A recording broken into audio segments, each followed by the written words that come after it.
Madam ಅವರೇ ನಾವು ಹೆಸರು ಹೇಳಿಸ್ಬೇಕಂತ ಡಿಸೈಡ್ ಮಾಡ್ಬಿಟ್ಟಿದೀವಿ. ಸೊ ನೀವು ಹೆಸರು ಹೇಳಿ ಅಂಡ್ ನಮ್ಮ ಪರಿಚಯ ಮಾಡಿಸಿ. ಆ್ಯಕ್ಚುಲಿ ನಮ್ಮದು ಮದುವೆ ಆದಮೇಲೆ ವರ್ಬೇಟೆ ಅಂತ ಹೋಗ್ತೀವಿ ನಾವು ನಮ್ಮ ದೇವಸ್ಥಾನಕ್ಕೆ, ಪೋಂಡಾ ಗೋವಾದಲ್ಲಿ. ಸೊ ಅಲ್ಲಿ ವರ್ಬೇಟೆ ಆದಮೇಲೆ ಭಟ್ರು ಹೇಳೋ ಒಂದೇ ಒಂದು ಇದೇನಂತ ಹೇಳಿದ್ರೆ, ಈಗಲೇ ಗಂಡನ ಹೆಸರು ಹೇಳ್ಬಿಡು, ಇದಾದ್ಮೇಲೆ ಹೇಳಂಗಿಲ್ಲ ಅಂತ. ಅದ್ ನಮ್ಮಲ್ಲಿ ಹಂಗೆ ಅದು ಕೂಗ್ಬಾರ್ದು ಅಂತ. ಸೊ ಅದು ಹೇಗಾಗ್ಬಿಟ್ಟಿದೆ ಅಂತ ಪಾಪ ಅಲ್ಲಿಂದ Arun never calls me by my name, ಆಯ್ತಾ.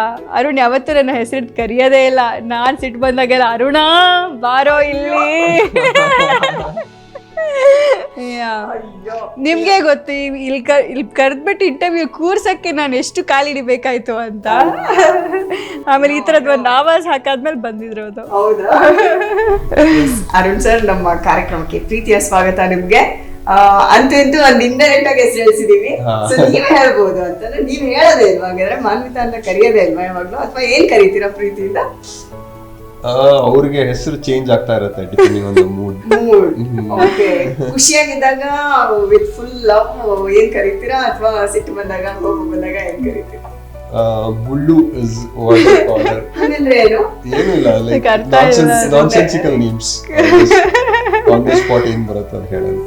Okay. They have no meaning as such. ಹೌದಾ? ಈಗ ನಮಗೋಸ್ಕರ ಅಂತಾನೆ ಮಾಡಿರೋದು. ಆದ್ರೂ ನೀವು ಫಸ್ಟ್ ಟೇಸ್ಟ್ ನೋಡಿ.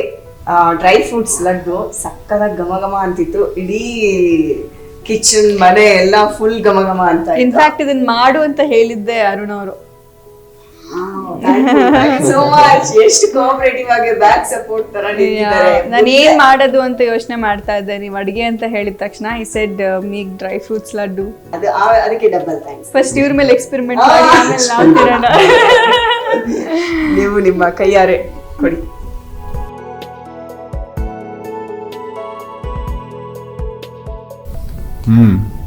ನೈಸಾ? Superb, very nice. It's very rich. ಹೌದು. It's like a protein bar. ಬನ್ನಿ ಬಾಯಿ ಸಿಹಿ ಮಾಡೋಣ ಫಸ್ಟ್ ನಿಮ್ಗೆ.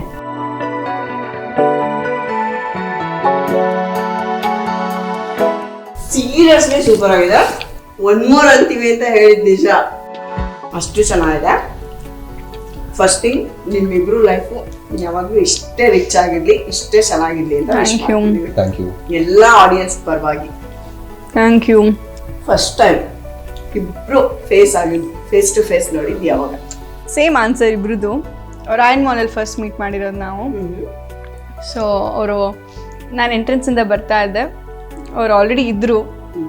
ಸೊ ನಾನು ಅವ್ರಿಗೆ ಆಲ್ಮೋಸ್ಟ್ 1 hour ವೇಟ್ ಮಾಡ್ತಿದ್ದೀನಿ ಅನ್ಸುತ್ತೆ.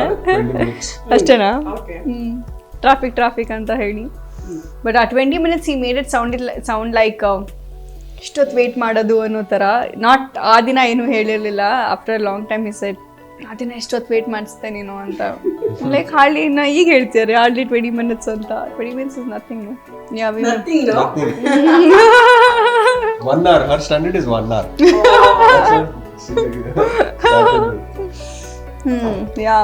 ಬಟ್ ಹೆಂಗೆ ಕನೆಕ್ಷನ್ ಸಿಕ್ಕಿದ್ದು ಹೆಂಗೆ? So it's ಇದು ಅರೇಂಜ್ ಮ್ಯಾರೇಜ್. ಓಕೆ.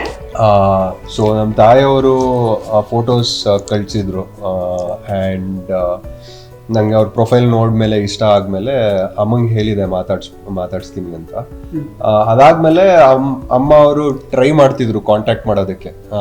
ಬಟ್ ಆ ಟೈಮಲ್ಲಿ ಇವ್ರ ತಾಯಿಯವ್ರು ತೀರೋಗಿದ್ರು and she was not responding. So ತುಂಬ ಟೈಮ್ ಆದಮೇಲೆ ಐ ಥಿಂಕ್ ಎಷ್ಟೋ ಒಂದು 2-3 months ಆದಮೇಲೆ ಇವ್ರು ರೆಸ್ಪಾಂಡ್ ಮಾಡಿದ್ರು. ಅದಾದಮೇಲೆ she first met my mom before meeting me. ಹೋಗಿ ಪೇರೆಂಟ್ಸ್ನೆಲ್ಲ ಮೈಸೂರಿಗೆ ಹೋಗಿ ಅಪ್ಪ ಅಮ್ಮನ್ನೆಲ್ಲ ಮೀಟ್ ಮಾಡಿ, ಅದಾದಮೇಲೆ ಶಿ ಟುಕ್ ಮೈ ನಂಬರ್ ತೊಗೊಂಡು ಅಮ್ಮನೂ ಹೇಳಿದರು ಹಂಗೇನೆ, ಅವಳಿಗೆ ಇಷ್ಟ ಆದರೆ ಮಾತ್ರ ಅವಳ ನಂಬರ್ ನೀವು ಎಕ್ಸ್ಚೇಂಜ್ ಮಾಡ್ಕೊಳ್ಳಿ ಅಂತ. ಅದು ಮಾತಾಡಿದ್ಮೇಲೆ immediately on the way back ಬ್ಯಾಂಗ್ಳೂರ್ಗೆ ವಾಪಸ್ ಬರಬೇಕಾದ್ರೆ ನಮ್ಮ ತಾಯಿ ಹೇಳಿದ್ರು ಬಂದು ಮಾತಾಡಿಸಿ ಎಲ್ಲ ಹೋದ್ಲು. ತುಂಬ ಇಷ್ಟ ಆಗಿದ್ದಾಳೆ ನಮಗೆ, ನಿನ್ನ ನಂಬರು ಇಸ್ಕೊಂಡಿದ್ದಾಳೆ ಅಂತ. ಆಮೇಲೆ she message me saying that ಸಿಗೋಣ, ವಿಲ್ ಮೀಟ್ ಸಮ್ ಟೈಮ್ ಅಂತ. ದೆನ್ ಅದ್ರ ನೆಕ್ಸ್ಟ್ ಡೇನೋ ಅದ್ರ I think Yeah. Like 2 days after that movie Tatsama Tadbhava movie premiere ಇತ್ತು. ಓಕೆ. ಸೊ ಅದಕ್ಕೆ ಇನ್ವೈಟ್ ಮಾಡಿದ್ರು. ಆವಾಗ ವಿ ಮೆಟ್ ಇನ್ ಹೊರೈನ್ ಮಾಲ್. ನನಗೆ ಒಂದೇನಂದ್ರೆ ಮಾನ್ವಿತಾ ತುಂಬಾ ಸಿಂಪಲ್ ಹುಡುಗಿ ಅಂಡ್ ತುಂಬಾ ಗುಡ್ ಹಾರ್ಟ್ ಅವಳು. ನನ್ನ ಫ್ರೆಂಡ್ ಅಂತ ಹೇಳ್ತಿಲ್ಲ ಅಥವಾ ನಾನು ಬೇರೆ ಇದಿಲ್ಲ, ಬಟ್ ಅವಳನ್ನ ನೋಡಿದಾಗೆಲ್ಲ ಇಷ್ಟು ಇನ್ನೋಸೆಂಟ್ ಇದ್ದಾಳೆ, ತುಂಬಾ ಇನ್ನೋಸೆಂಟ್ ಅಂದ್ರೆ ತುಂಬಾ ಇನ್ನೋಸೆಂಟ್. ಆಯ್ತಾ, ನನ್ನೊಂದೇನಂದ್ರೆ ನೀವ್ ಯಾವಾಗ್ಲೂ ಅವಳನ್ನ ತುಂಬಾ ಜೋಪಾನ ಮಾಡ್ಕೋಬೇಕು. ಇದು ನಮ್ ಡಿಮ್ಯಾಂಡ್. ಖಂಡಿತ ನೀವು ಆಸ್ ಎ ಫ್ರೆಂಡ್ ಈ ಸೇಮ್ ಈ ಡಿಮಾಂಡ್ ನ ತುಂಬಾ ಜನ ಮಾಡಿದ್ದಾರೆ, the same thing. So I know what kind of a person she is. And ಯಾಕಂದ್ರೆ ಆಕೆ ಹಾರ್ಟ್ ಅಲ್ಲಿ ಒಂದೇ ಇಷ್ಟು ನೀವು ಹುಡುಕಿದ್ರು ಒಂದು ಚೂರು ಕೆಟ್ಟ ಬುದ್ಧಿ ಇಲ್ಲ. ಸೊ ಅದಕ್ಕೆ ನನ್ಗೆ ಅವ್ರು ತುಂಬಾ ಇಷ್ಟ ಆಗ್ತಾರೆ.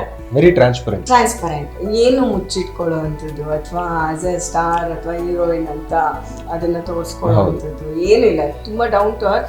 ಅದು ಎಲ್ಲ ಟೈಮಲ್ಲೂ ಈ ತುಂಬಾ ಕೆಲವು ವೇರಿಯೇಷನ್ಸ್ ಗಳಿರುತ್ತೆ, ಆ ಎಲ್ಲ ಟೈಮ್ನು ಒಂದೇ ತರ ಮೇಂಟೈನ್ ಮಾಡೋದು ಕಷ್ಟ. ಬಟ್ ಆಕೆ ಅದನ್ನ ತುಂಬಾ ಚೆನ್ನಾಗಿ ಮಾಡ್ತಾರೆ. ಸೊ ನಿಮ್ ಸಪೋರ್ಟ್ ಯಾವಾಗ್ಲೂ ಇರ್ಬೇಕು ಅಂಡ್ ತುಂಬಾ ಜೋಪಾನ. ಅಟ್ ದ ಸೇಮ್ ಟೈಮ್ ನೀವು ಅಷ್ಟೇ ಗೋಸ್ ವಿದೌಟ್ ಸೇಯಿಂಗ್. ನಾನು ಅವ್ರು ಹೇಳೋಕೆ ಅವ್ರು ನನ್ನ ಬಗ್ಗೆ ಇಷ್ಟೊಳ್ಳೆ ರಿಗಾರ್ಡ್ಸ್ ಇಟ್ಕೊಂಡಿದ್ದಾರೆ. ಫಸ್ಟ್ ಆಫ್ ಆಲ್ ಅದನ್ನು ಕಾಪಾಡಿಕೊಳ್ಳೋ ಅಂಥ ಜವಾಬ್ದಾರಿ ನಂದು. ಯಾಕಂದರೆ ಒಂದು ಮನುಷ್ಯ ಇನ್ನೊಂದು ಮನುಷ್ಯನ ಮೇಲೆ ನಂಬಿಕೆ ಇಟ್ಕೊಳ್ಳೋದು ಈಗಿನ ಕಾಲದಲ್ಲಿ ಆ ನಂಬಿಕೆನ ಉಳಿಸೋದಿದೆಯಲ್ಲ, ಸೊ ಅದ್ರ ಮೇಲೆ ಎಲ್ಲ ಒಂದು ರಿಲೇಷನ್ಶಿಪ್ ಇರೋದೇ ಆ ಫೇತ್, ಆ ಟ್ರಸ್ಟ್ ಮೇಲೆ. ನಾವೆಷ್ಟು ನಮ್ಮ ಪಾರ್ಟ್ನರ್ ಜೊತೆ ನಾವೆಷ್ಟು ಟ್ರಾನ್ಸ್ಪರೆಂಟ್ ಆಗಿರ್ತೀವೋ ಅಷ್ಟು ಆ ರಿಲೇಷನ್ಶಿಪ್ ಅಷ್ಟು ಸ್ಟ್ರಾಂಗ್ ಆಗಿರುತ್ತೆ. ಈಗ ಅರುಣ್ ಅವರು ಅವ್ರ ವಿಷಯದಲ್ಲಿ ಎಲ್ಲ ವಿಚಾರದಲ್ಲೂ ಅಷ್ಟು ಟ್ರಾನ್ಸ್ಪರೆಂಟ್ ಆಗಿರೋದಕ್ಕೆ. ಸೊ ನನಗೂ ಒಂದು ಸ್ಪೇಸ್ ಅವ್ರಿಗೆ ಕೊಟ್ಟಾಗಲೂ ನನಗೇನು ತಲೆ ಬಿಸಿ ಇರಲ್ಲ, ಅವ್ರು ನನಗೆ ಆ ಸ್ಪೇಸ್ ಕೊಟ್ಟಾಗಲೂ ಅವ್ರಿಗೂ ಏನೂ ಆ ಥರದ್ದು ಇದಿರೋದಿಲ್ಲ, ಇನ್ಸೆಕ್ಯೂರಿಟೀಸ್ಗಳಿರೋದಿಲ್ಲ. ಬಿಕಾಸ್ ಇಬ್ಬರಿಗೂ ಗೊತ್ತು ನಾವು ಏನು ಮಾಡ್ತಾ ಇರ್ತೀವಿ, ನಮ್ಮ ಎವ್ರಿ ಡೇ ರುಟೀನ್ ಏನು. ಬಿಕಾಸ್ ಐ ಥಿಂಕ್ ನಮ್ಮಿಬ್ಬರು ರುಟೀನ್ ಒಂದೇ.